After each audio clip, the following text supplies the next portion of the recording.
কোন খলিফা বাইতুল মাল থেকে কর্জে হাসানা দেওয়ার রীতি ব্যাপকভাবে চালু করেন?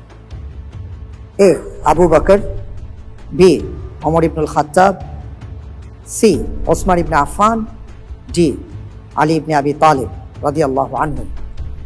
এই চার খলিফার মধ্যে কোন সাহাবী যখন খলিফা হন তিনি কর্জে হাসানা দেওয়ার রীতি ব্যাপকভাবে চালু করেছেন? এই প্রশ্নের ক্ষেত্রে আমি ইন্টেলিজেন্ট প্ল্যানের সহায়তা কামনা করছি। আচ্ছা, ইন্টেলিজেন্ট প্যানেলের সহায়তা দেওয়া হোক।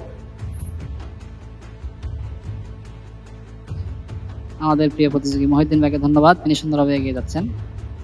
এই পর্যায়ে এসে তিনি আমাদেরকে সহযোগিতা চেয়েছেন, আমরা তাকে সহযোগিতা করতে পারি এভাবে, যে সাহাবী প্রকাশ্যে ইসলাম কবুল করার ঘোষণা দিয়েছেন এবং হিজরত করেছেন প্রকাশ্যে ঘোষণা দিয়ে। জি, জাযাকুমুল্লাহ। এই প্রশ্নের উত্তরে আমি বেছে নিব ওমর রাদিয়াল্লাহু তাআলা আনহু। ওমর রাদিয়াল্লাহু তাআলা আনহু। জি, লক করে দিব। জি। ফ্রিজ করে দেওয়া হোক বি ওমর রাদিয়াল্লাহু তাআলা আনহু। সঠিক উত্তর। আলহামদুলিল্লাহ। আলহামদুলিল্লাহ, মাশাআল্লাহ।